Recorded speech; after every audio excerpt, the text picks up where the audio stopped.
Біз достарымызбен балық аулауға жолға шықтық.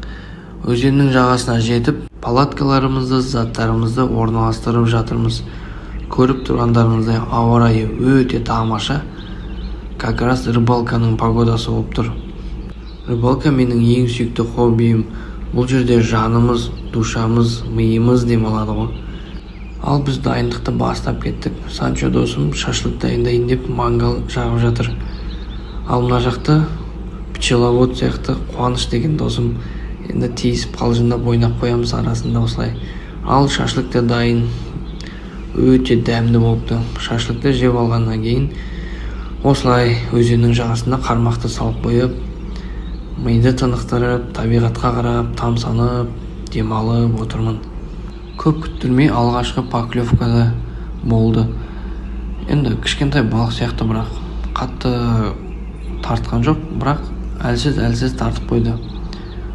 Балық түскен сияқты тартып көріп жатырмын. Сөйтіп алғашқы балығымызды да ұстадық. Бірақ өкінішке орай кішкентай балық екен. Осылай балық шығарғанның өзі бір рахат қой шіркін. Ұстаған балығым осы вобла деп аталады. Вобла осылай кішкентай болады бұл балық обычно. Одан кейін тағы да бір осындай кішкентай балық түсті артынан. Уже балықтар клевать етіп тартып бастады. Сағат кешкі 5. Маса көп мына жерде. Масаны осылай қуып жатырмыз. Поклевка пока бар, енді кішкентай балық пока. Мынандай карачтар.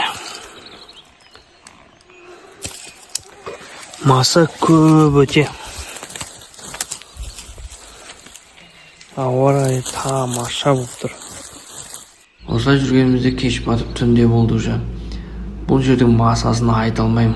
Осылай костер жағып, әңгіме айтып жағасында отырдық, масадан қорғанып.